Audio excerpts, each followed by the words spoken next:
Thank you, Mr. President. Jerry, on this 24 to 10 calendar days or 10 working days? There's a big difference between the two. The state law requires. Pardon me? The state law requires 10 calendar day notice. So that would include weekends.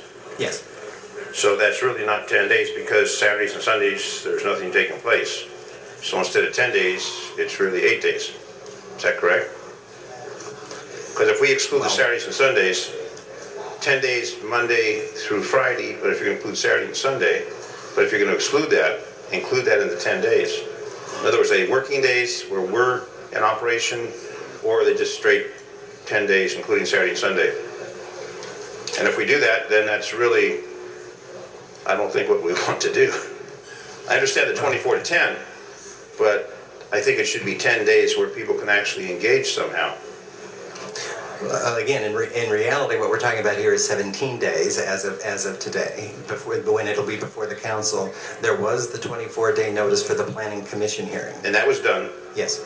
And now we're talking about taking this down to 10 days. And my question is, those 10 days, I believe they should be Monday through Friday, unless we're going to keep some operation open on Saturday and Sunday. Well, again, I think the 10 days is a matter of state law, and as I said, in fact, the notice is more than 10 days, but the 10 days is required under state law for a development agreement. But is it calendar days or Yes. working days? Calendar days. Well, that's kind of disingenuous, because Well, Saturdays and Sundays, there's no one going to answer any of the issues or questions. Well, again, I think if you'd like, we can seek to change state law, but again, the point is that we're meeting all legal requirements relative to the notification. And in fact, the 28th, which is the day that it's expected to be here in council, is 17 days from today. So they're actually getting 17. Right.